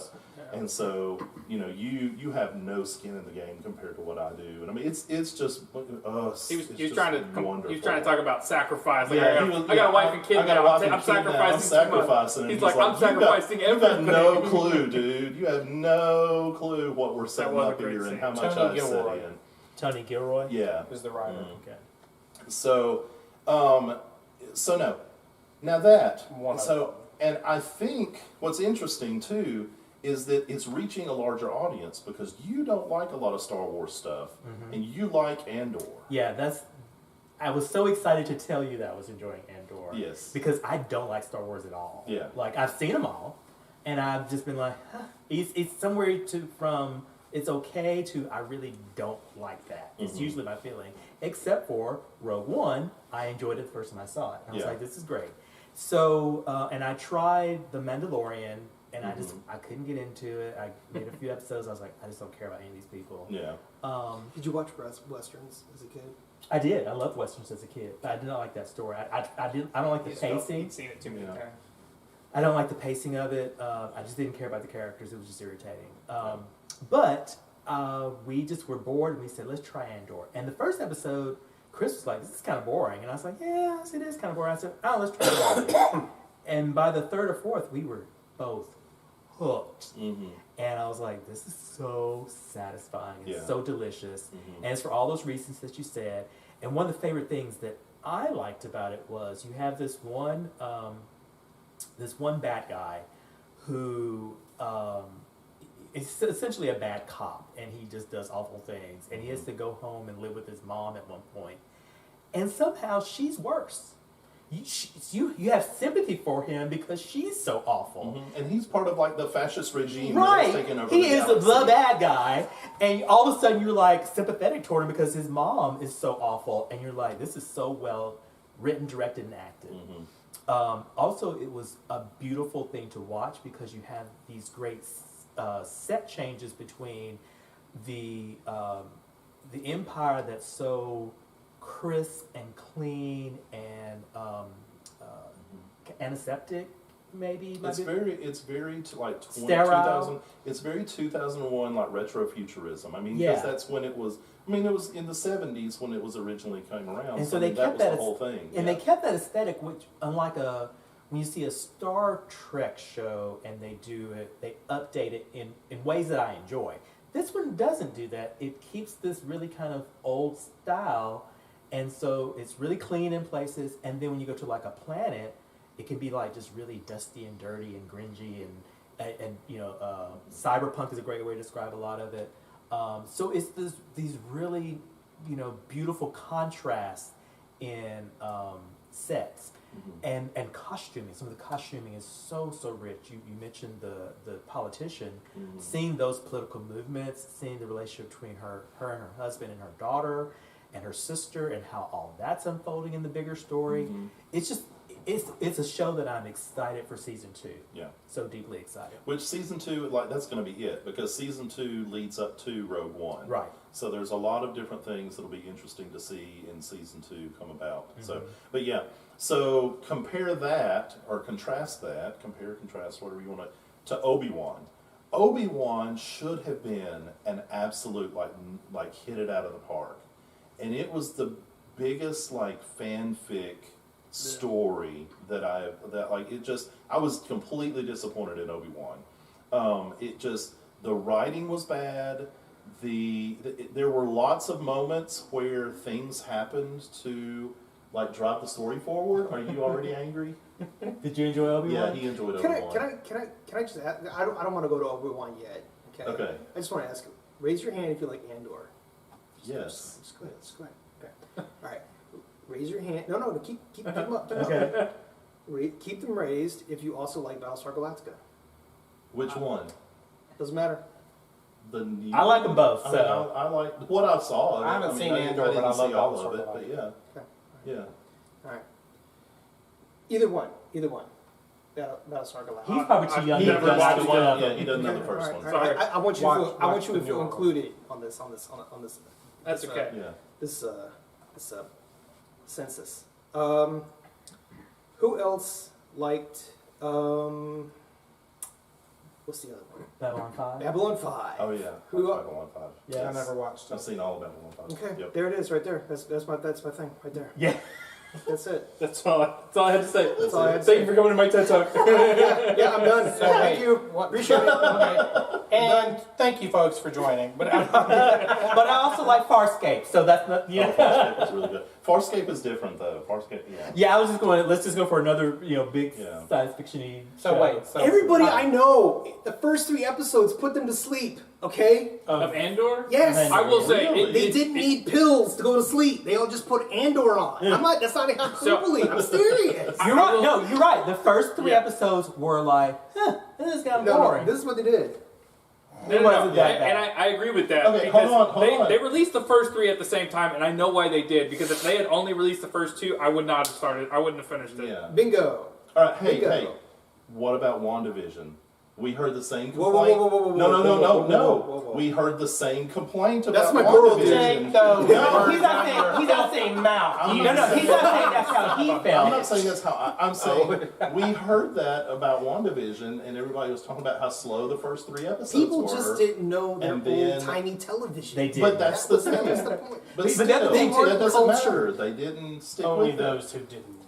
Anyway, okay, we're getting off track. yeah. So, You have boxing gloves for the Willow talk, right? no. So anyway, but then you had Obi-Wan, who like the plot meandered. I mean, it had Darth Vader in it, but then Darth Vader just like lets Obi-Wan go. Like he puts the fire out, but then like they light it back up, and he forgets that he can use the Force to put it out, and lets Obi-Wan get away.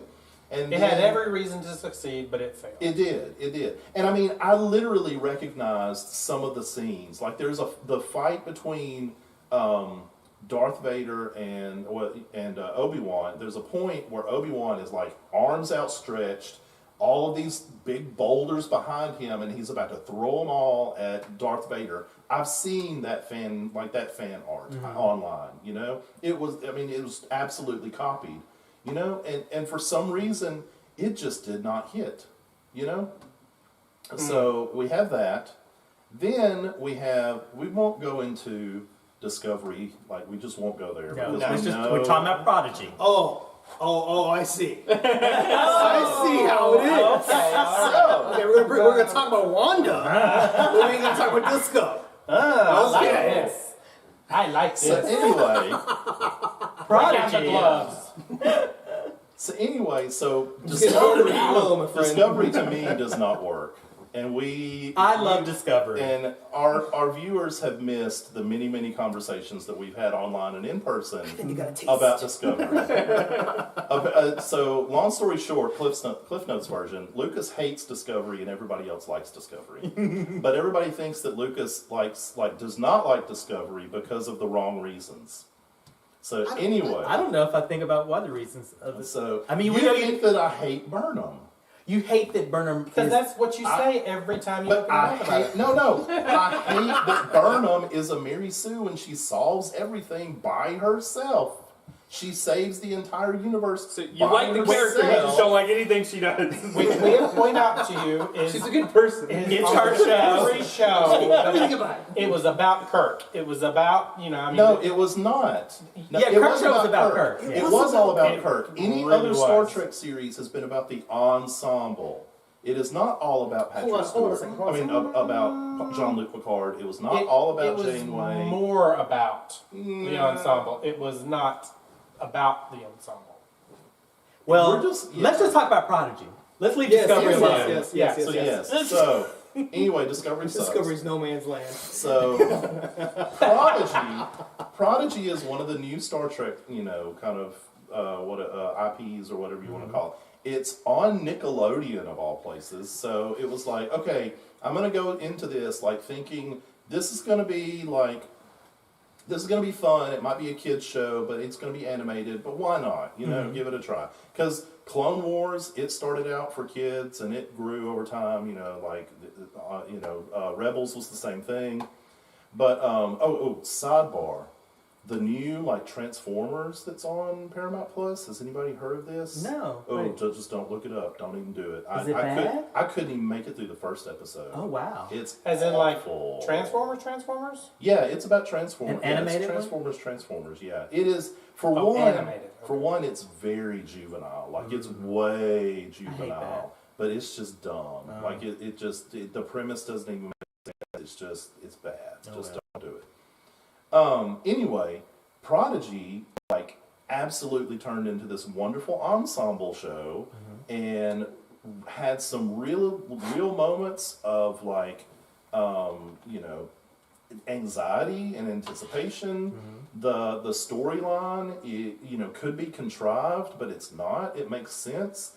That you haven't seen the last episode, but they really kind of wrap the whole season up with a bow, and they kind of the way that they resolve different things makes sense and is really interesting.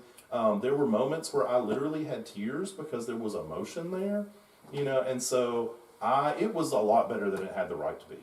So for y'all who haven't watched it, Yeah. Prodigy? Prodigy. The first few episodes to me feel more like Star Wars than Star Trek in that the aliens are so unlike anything else we've seen in the Star Trek mythos. They're also somewhere in the Delta Quadrant, and it's just a completely new story, and the way it ties it into the current Star Trek shows is that there's a ship with a hologram on it that is Captain Janeway as the hologram, and she helps this kind of ragtag crew of kids that are the protagonists of the story until eventually they run into the real Janeway, who's now like an admiral or something. And there's this overarching story that is dangerous. Lucas said anxiety. It is. They're trying to solve a big problem, and they keep doing some very smart things and still running into obstacles that they can't overcome. And that's with someone like Janeway on their side, and that's with a little luck, and that's with some great skills. Yeah. The storytelling is really sound. The stakes, it's a high stakes story, but it's not universe ending. Right. I mean it's high stakes. It's high stakes. But yeah. And it has heart and emotion. Yeah. And it feels like a motion picture. Like the final 2 episodes, which he's seen the final line, I'm one behind. Yeah. But it was a cliffhanger, and I was just like, how? Yeah, how they can get out, how they can wrap this up. No. Well, the first season is over now. The season finale came out today, and so they're already greenlit for a season 2, and it's already in production. And the setup for season 2 is really interesting. It is a natural, follow on to season 1. And it also ties in other things, because if you're watching all the new Star Trek shows now, they are pulling cool things from past shows and making them still relevant. So, for example,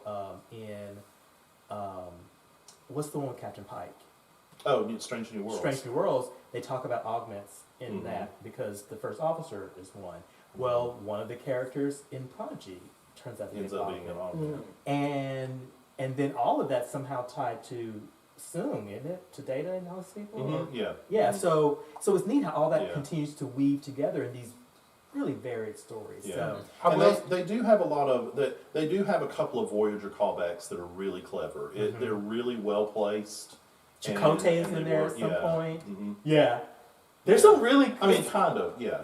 He's So- not a big part So of I it. will say that there is a thing that I don't like right now. It seems to be kind of the theme moving forward in a lot of these is universe ending.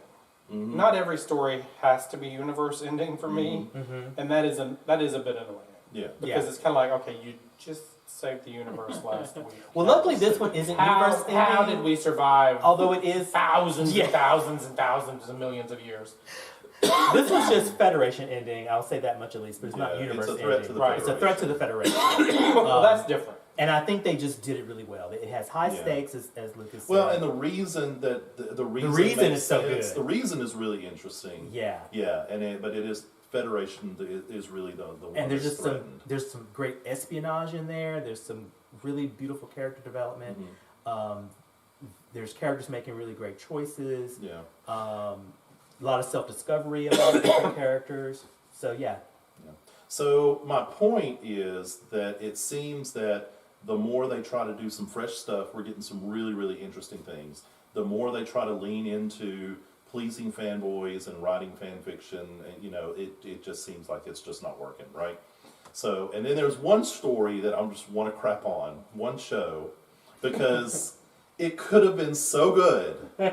So It I'm really going to just come could over have. here because I'm not in It this. could have been so good. I'm gonna get my. Need to stand up. I'm gonna get my folding chair. Yeah. So, speaking of nostalgia, so the Willow series was announced, and I thought, that's interesting, and so I thought, okay, I had not seen Willow in years. I mean, I've watched it a few times over the years. I remember the basic gist. We watched it literally the night before it was to debut, so I kind of had really fresh eyes going in, And Willow it's fun. It's very much from the 80s, but it is a, like fantasy romp. I think you said sword and sorcery, however you want to put it, But that's kind of where it's at, right? The Willow series is such an absolute travesty. Like the writing is so bad. It's like a bad CW show. And I don't want to say just a CW show. Because Yeah, he's going out. there are good CW shows. You Just just say fighting shit. words. But You say shit just to be mean. I'm honest. I'm being absolutely honest right now. And I'm not trying to be No, mean. please continue to be honest. So, because the first episode, it is complete. We're not. So, you think, okay. So, for those of you that didn't see Willow, Willow is a Nelwyn. He's a kind of a little person, kind of similar to gnome, dwarf, kind of a smaller race. Ends up finding this baby, Alora Dannon, who has been snuck away from Queen Badmorda, who is apparently supposed. And so Alora Dannon is supposed to bring about her downfall. So she wants to find Alora Dannon, kill Alora Dannon. And Willow, along with the help of other people throughout. Val Kilmer as Mad Mardigan, who is amazing. It's a shame that he could not be in this series because of his health. Mm-hmm. They really tried. It got down to last minute, and it just got to the point to where it just wasn't going to happen. But anyway, it doesn't take itself seriously at times, but is still fairly serious throughout. Right? Talking about the movie or the show? The movie. Okay. The movie. All right. Yeah, I'm trying to set the stage here. In the first episode, we don't even see Willow until the very end of the first episode. It's all about these two budding romances that are happening with the teenagers, and with these teenagers. And so apparently, Sorsha had twins, a boy and a girl. There's a love story between the girl and an orphan that was adopted. And who is that Ruby Cruz? She was in Falcon and the Winter Soldier. I never saw any of it. Anyway, She was. Yeah, so that's who it is. Oh, anyway, the redhead with the freckles. yeah. Gotcha. Yep. And then the She's dude, also my favorite Christmas movie, Green Knight. you know, oh really? Yeah. Yeah. And then the dude, you know, the boy Eric, and he has the, you know, has a relationship, you know, kind of budding love interest with this, you know, serving girl. Completely, you know, whatever. They had some afternoon delight. That was it, dude. So it was, you know, hey, look, they are in love. They are absolutely in love because she goes off to save him, right? Mm-hmm. But the thing that bugs me is, okay, so not only that. Oh, that wasn't it? He hasn't gotten to it yet. I haven't gotten to, no. So the thing is like, nobody has like distinguishing personalities. Everybody has to be, like, everyone has to keep making it like quips, like funny quips. They're all trying to be sarcastic. They're all trying to cut jokes all the time at all the most inappropriate places. It's like, you know, they're being chased by horse. Like they're chasing, like they're running away from, you know, trying to escape, and they're on horses. They're like throwing sarcastic quips at each other, and it's like, So we're not going to talk about the trolls at all. oh, I haven't gotten to the trolls yet. No, wait, I'm getting there. I need you to get there faster, okay? Holy, the trolls, dude, seriously. I shot Fresca out my nose last night watching that, I man. groaned. That- All right, wait. Sorry. So you both had a reaction to the trolls, but one is love and one is hate. Oh, it's awful. Let Mr. Man tell his side of the story, Okay. and then I will come back with ridiculous. the So, anyway, I'll try to just pick out a few highlights. So, most of the time, they have, like, you know, these deep soul-searching conversations in the middle of high-stakes things, like in the mines. Like, all of a sudden, they're trying. Okay, so 2 of their people have been kidnapped by trolls and have been taken to these mines. They're trying to sneak into the mines. And all of a sudden, 2 of the teenage characters decide, oh, we need to have like a really emotional, you know, it's like they had a fight before and they're trying to make up. And then, like, one of the characters literally says, we really don't need to be talking about this now. And the other dude just keeps going. Then later on in the episode, the girl that's like, we really shouldn't be doing this right now, they're standing on like this frozen lake, and everybody is acting like, you know, those parents with the toddlers, and they're like, don't do that, don't do that, don't do that. Like, and not just going and like yanking like their toddler, you know? Like, they're all just going, oh, Lord Dannon. Laura Dannon, and Laura Dannon's standing there, like, you know, standing there with Kit, like having this whole emotional conversation. It's like, y'all got to get the fuck out of the mines. What are you doing? One word, teenager. Exactly, that's the thing. It's You just said it so right at the dumb. beginning. It's something else we watched recently where they were in. I can't remember what show it was, but they were in like a fight. They're fighting for their lives, kind of thing. But at the same time, they're like, "Oh, let's make out real quick." Was it What Charmed? was it? Charmed. Yes, Charmed would do that too. Oh, it was the young girl. Yes, they would like be fighting. And her boyfriend. Yeah, And they would- Maggie and Jordan. Yeah, and they'd be in the middle of like fighting, and then they'd like kind of get somebody, and they'd This have is, to a, like. this is a gross Yeah. over-exaggeration. Oh no! Nah. Oh, no! All right, All right, Let's hear it. Let's hear No, the truth. Yeah, I want to hear Doug's side. No, wait. So, there I'm gonna was. let this guy get tired before I go, man. We got all night. Well, So- we had an hour and a half. All right. Yeah. So much for a 1 hour time. So there was the not Tom Bombadil, Penn and Teller What? in the You gonna in bring the Tom forest. Bombadil into Will? No, dude. You take Yeah. that shit back. How Dude, dare you. Can we those two in separate? the forest? Can we No, separate no. Tolkien from this, please? Those 2 in the forest were literally Penn and Teller. It was the tall one that made the jokes and the short one that didn't talk. We are not going to talk about. You take Hubert out of your mouth. No. No. Those 2 in the Hubert. forest were ridiculous. I'm gonna throw something now. I have to It throw was something. Penn and Teller. No. I'm telling you. Dude, It was the tall one that made jokes and the short one didn't talk. she Think did about talk. it. She screamed for her spouse after she got killed. That's the first sound she made the entire time. That whole scene was the point. We're gonna have to give them a of spin-off that, show. of that 3. No, this is great, guys. This is awesome. This is just wrestling. Okay. Yeah. Anyway, K-Fab. So so anyway, Call back. You see what happened there? uh, Oh, sorry. that for me, Hubert was the reason why I kept watching it, because when Hubert, as simple as she was there with her life partner, her wife, whatever. In Well, the yeah, middle we of the don't forest, know. okay? Yeah. And she got killed right after she swore an oath to take Elora Danan to wherever she wanted to go, which is a tantamount to, I'm not going to bring Jesus into it, but a messianic character coming into your front yard, and then you just basically go, you know what? I got enough going on here. I'm going to go ahead and make sure that this sweet little child gets wherever she needs to be, because I know whatever happens, everything's going to be better. Okay?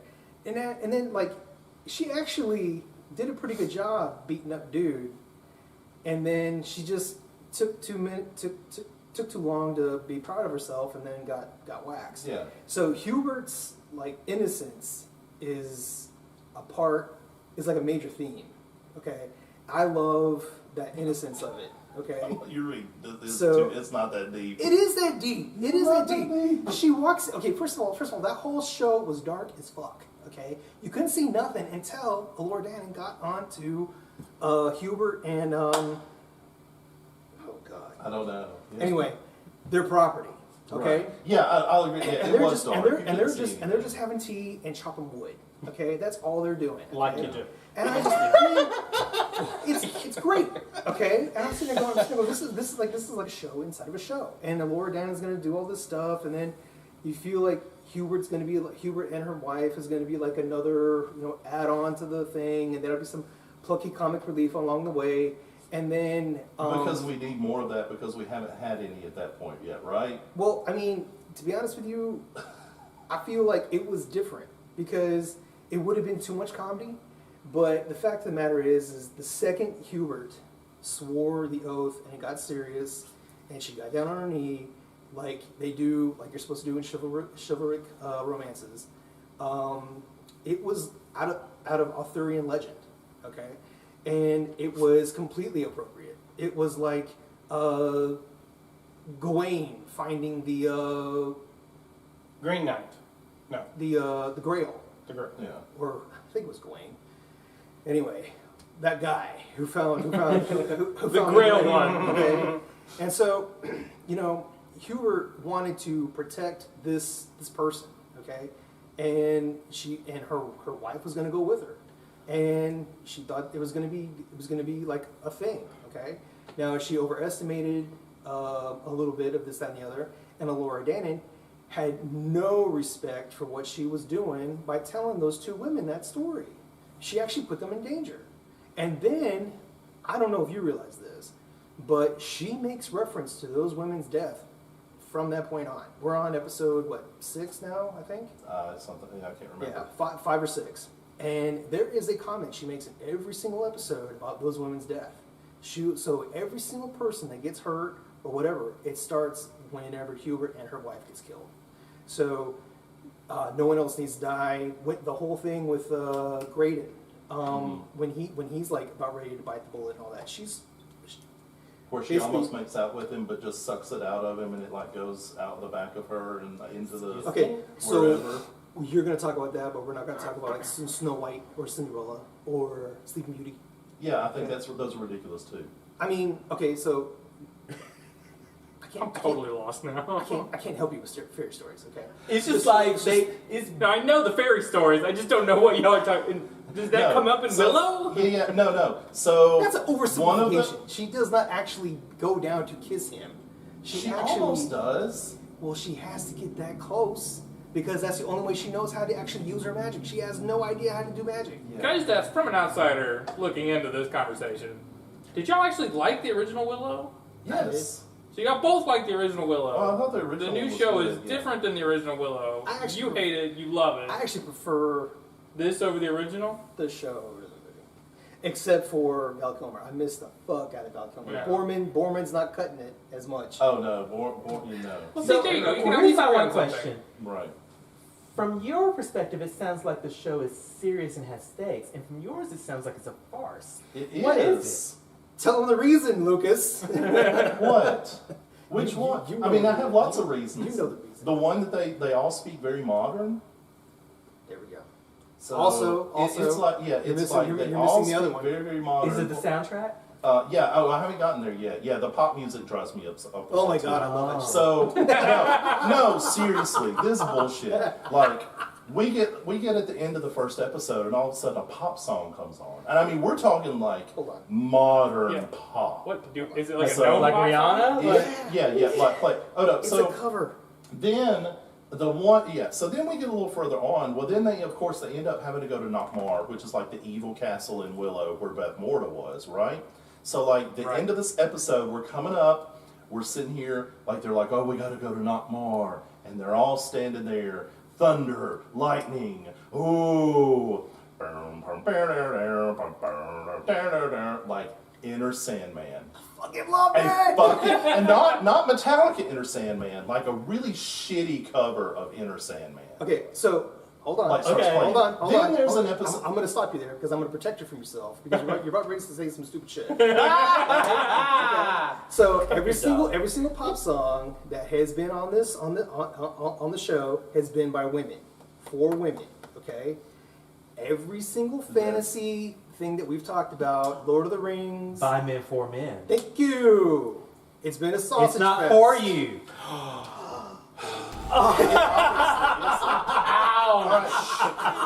Okay, so that's it. I'm not watching anything anymore because obviously nothing is for me. You are the cis white male, and none of it's for you anymore. All right, good night, folks. I will not be on Grown Up Kid Show. Oh, please. No, but seriously. All right, well, fuck it then. All right, No. it's not. No. So I won't watch it anymore. Because I will that- stop I complaining knew, about it. I knew that you were going to go down that road, and I was like, man, if I say what I'm going to say about the soundtrack, you're going to get upset. It's still ridiculous. I mean, Crimson and Clover, like the whole Crimson and Clover scene. okay, I'll give you that one. Actually, And then what was the other one? There was another one too. You said you were mad about like when he introduced him to like where he lived and stuff. Like Oh yeah, the whole thing. he walked in, he's like, "This is wait, where I okay. live." So like you get to his village. This is like in the second episode. You get to his village. It's destroyed. It's absolutely destroyed. Like they all have to live underground. He leads them underground, and he literally goes, "So this is where we live." Or we live here, or something like that. Literal, that's it. Like not, oh, well, such and such happened and the village got destroyed, so we had to go underground Well, for this reason. So You know. there's that one scene So, in you the know. other in the other episode Right. where they have to tell the truth, and he actually admits that he's a fraud. and Well, he's- yeah, and this, all right. that, Yeah, that- but that still doesn't explain. Yeah, oh, that was another thing too. Okay, so here that one drives me up the wall because it's like they're in the woods. They're surrounded by a complete like group of, we don't know that they're cannibals, but they kill people and wear their skulls on their faces as masks. Then all of a sudden we find out that Jade is one of them, and like everybody is happy, and it's like, oh yeah, this is really cool. I'll come back and you're my family because and, well, they got the same. yeah, exactly. thing. But it's like all of a sudden everybody forgets that they're like murderous people who wear human skulls on their faces. I mean, that feels like a thing that you should probably remember. I mean, you would yeah. think, but no, we're gonna do hallucinogenic, like peaches or whatever, and drink I think it was pudding. and tell the truth or whatever. I don't know. It was like, I'm looking at but the trolls. Okay, the troll. Right when the dude showed up, like seriously, they trolls? take them to the trolls. And yet, like they get like they get kidnapped. There's the trolls. You're thinking, okay, you're thinking like classic monster trolls. I literally, so the dude walks in, and he like it's the most Poindexter voice that you ever heard. Mm-hmm. He's essentially like, well, hey, how you doing? All right, well, yeah, we're the trolls, and we got you in a cage. Oh, I guess you're gonna be there for the rest of your life now, And then he's got his foil, who was like, oh, blah blah blah blah, blah and, like. I literally expected him to say, I bet you thought that we were going to be really monstrous too. That really subverted your expectations, didn't it? Like I literally thought. Is he it was trying gonna to have be a line meta? like that. So hold on. Do you all remember the Warner Brothers cartoons with the two, not chipmunks, these were squirrels, that had English accents? and they would always be like, "Oh no, Yes, good God, I do. oh remember capital that. idea," Yeah. and they would talk Yeah, like that. I to can't each other, remember their right? names though.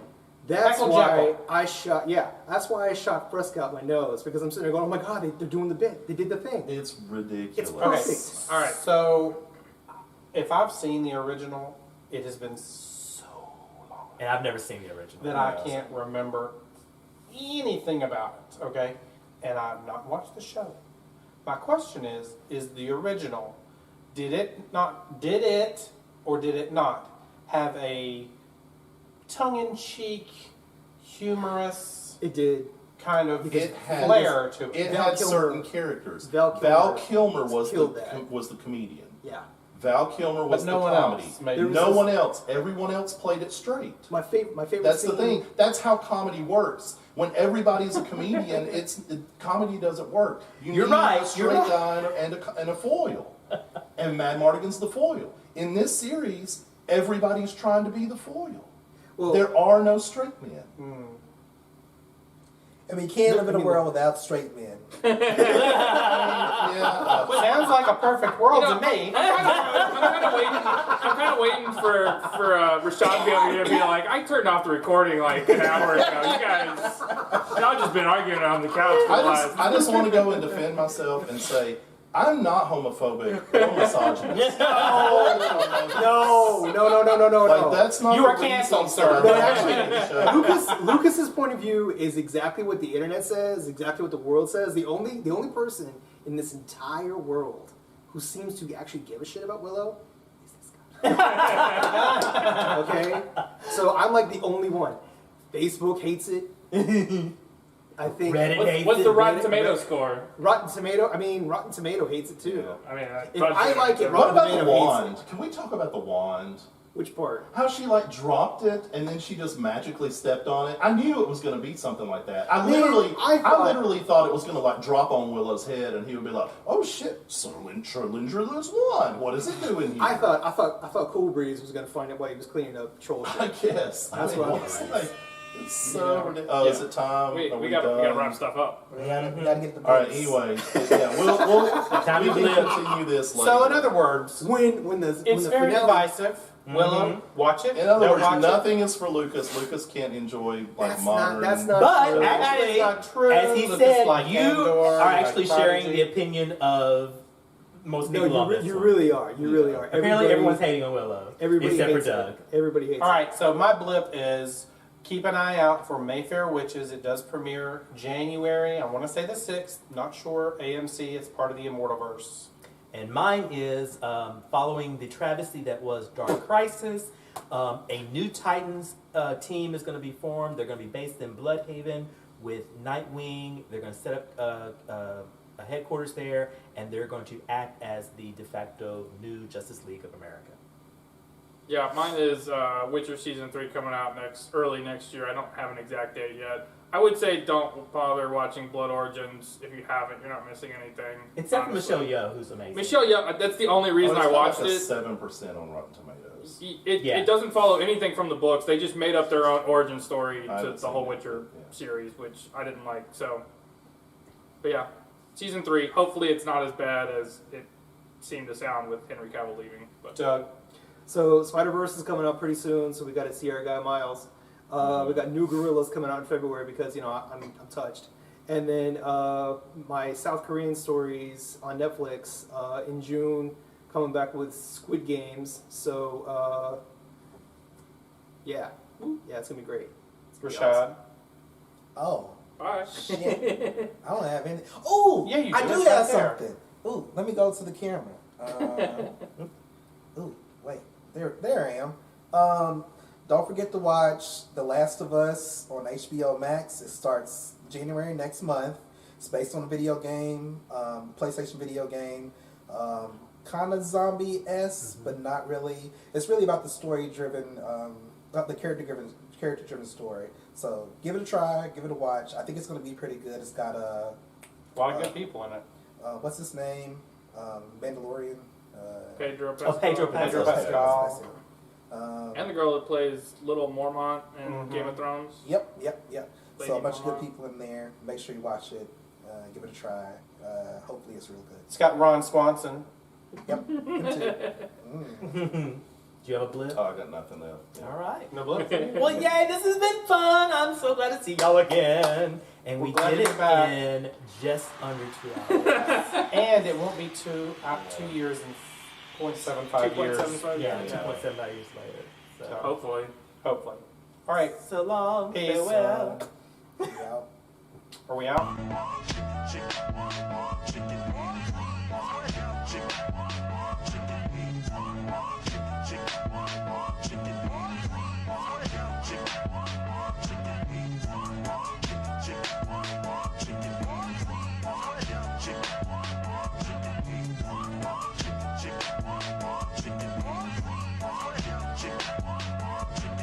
Ball head,